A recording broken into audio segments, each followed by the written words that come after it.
So a few weeks ago I had the opportunity to play and record a new Outriders update called Horizon. So in this video I will go through what's coming in the new update and what my thoughts are about it. Spoiler alert, it was not what I thought was coming. So starting this off, we have a change to the endgame activity expeditions. So expeditions have always been time based and a lot of people felt a lot of pressure because of the time. So they are changing that so it will no longer be time based, which means you're no longer forced to play the meta builds. You can actually play whatever build you like as long as the build can deal with the content. The different expeditions have been equalized in terms of rewards, so as long as you complete the expedition, it will look at the time you spent and reward you accordingly. So taking longer completing expeditions will net you more rewards than being fast. So there's no need to rush. All that really matters is that you complete it. I like this change a lot because back when I played Outriders a lot, there was mainly 3 to 4 expeditions that I would only do just because they were the most efficient ones. And also talking about builds, I felt really forced to play the meta builds just to be efficient, since some builds would take almost double in time compared to the meta builds, even though the other builds was way more fun. So I think this is a great change overall, even though it sounds a bit weird to me to be rewarded for taking longer. But what it really means is that you can play whatever expedition you want and there's no reason to spam Boomtown all day. And on top of that, it doesn't really matter how slow the build is, as long as you can complete the content, you will get the same reward as if you would play like a Technomancer meta build and just go through Boomtown super quick. You can still run a timed expedition though, just enable expedition timer in your HUD panel option, but this doesn't actually do anything except showing the timer and time. So it's only really good for recording your speedruns or just if you want to know how fast you do it to push yourself. I'm really glad that they actually kept this though, because it's always fun to push yourself doing it faster and better. Talking about rewards, the legendary drops have been increased by 100% since the launch of the game, and they also added an anti-duplication system to reduce the likelihood of getting items that they already have. Another addition is coming to Eye of the Storm, so upon completion you get to choose one legendary between 3 legendaries coming from the full loot pool. I think this addition is great and it gives you an incentive to play Eye of the Storm, and it also makes it a bit easier trying to get the legendaries that you're looking for. But it doesn't stop there though. I'm pretty sure you guys remember Thiago's shop that had legendaries for elite offers. It felt kinda useless except when you got there the first time. Well, that is actually changing now, because now you can reroll the elite offer legendaries that it sells for a set of random new ones. In the build that I played, this costed 95,000 drop pods, and on top of that you can also buy a random legendary for around 50k drop pods. So another good addition in terms of getting the legendaries that you want, and now you actually have something to use your drop pods for, because I remember sitting maxed out on drop pods, which didn't even take that long for me. I think 2 hours or something it would take for me to max them out, because I was just rushing through tier 15 expeditions really fast. And even if you wouldn't get it that fast, like when you hit tier 15 you would get a lot of drop pods that you didn't really use for much. So that's all in terms of loot improvements and such, but they're actually adding something that will impact your loot, and that is Transmog. Transmog is coming to both weapons and gear, and as long as the gear or weapon is the same type, you can transmog it. So even if you play as a trickster, you can transmog that gear to a devastator. So you can make your trickster look like a devastator, or you can make your legendary weapon look like a purple weapon, if for some reason you want to do that. Or even swap out your current set to look like the Hell Rangers pre-order set that looks pretty damn good. And of course you can change legendary weapons to another legendary weapon. There's really no restriction except that it needs to be the same weapon type or the same gear piece. These changes are of course only visuals. The guns and the gear still work the same as before. And yeah, as long as you have acquired the item, you have received the transmog design for said item. You just have to pick it up so it's in your inventory and then you get it. You don't even have to deconstruct the item. The transmog library is also account wide and not character based. And to not get confused and lose track of what you actually transmog, you will see this new transmog icon on the item. Overall though, I think the transmog system is pretty cool and it seems to work well from what I tested. Outriders have a lot of really unique and cool legendary weapons, so being able to transmog those is something that I think is really appealing to a lot of people and even myself. And they also said that everybody that logs into Outriders this week, new or existing players, will receive a unique legendary armor piece.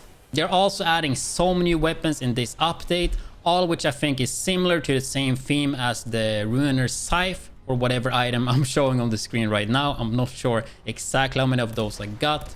All I saw though was purple weapons, so no new legendary gear or weapons, which is really disappointing to me.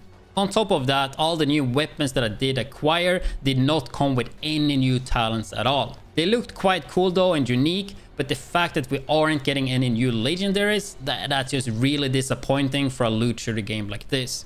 Maybe they will add some in the update, but the version we played and what I heard, that is not the case.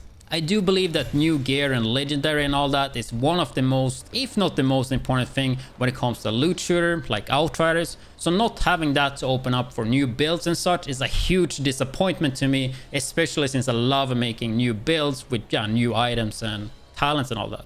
Anyway though, talking about new content, we are getting 4 new expeditions called the Molten Depths, City of Nomads, the Marshall Complex, and the Wellspring.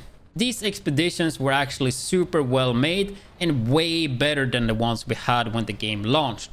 There are some new NPC types in the expeditions, some cool bosses, and also some puzzles and Easter eggs to look for. I don't think I'm gonna spoil that though, so have fun looking for them in the actual expeditions when you play them yourself. Overall though, I think you will be really happy with the new expeditions. I just wish they would have added some more new gear to it. I feel like similar games to this, like Division for example, they usually add new gear but barely new content, but this game is kind of doing the opposite even though there's only 4 new expeditions though. But I'm just a bit sad that we didn't get the new gear. It just feels really weird.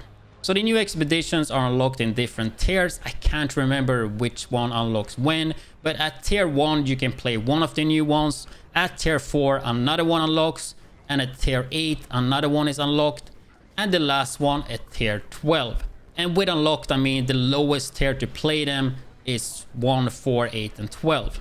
Other than that, we are getting some more changes, such as being able to skip the intro, which is definitely small but so welcome, because that intro was real annoying to look at all the time, especially during launch with all the crashes that I did experience myself. There are some new control settings for console. They also buffed gear and skills for all classes apparently. I'm not really sure what they buffed those, since they didn't tell us, nor did I notice anything when I played.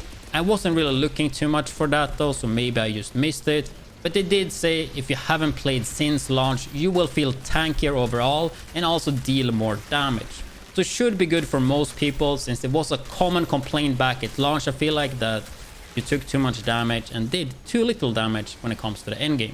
They also improved the multiplayer experience with less lags, crashes and disconnects. They added a kick protection in expeditions, so you can't get kicked before you get your rewards. And they also added a AFK detection when you matchmake, so you will no longer matchmake into somebody that's just AFK in the base. But I think that covers most of the important changes coming with the new Outriders update Horizon. Overall though, I think it's a good patch and it does a lot to bring the game in the right direction for the future. However, I think they should have waited longer to release a bigger updates, such as an expansion. I feel like there's not enough new content to bring a lot of people back. I feel like with this, only the most hardcore Outriders fans will come back, and even if I consider myself that, I don't think this is enough for me to actually come back, at least not for a longer period of time.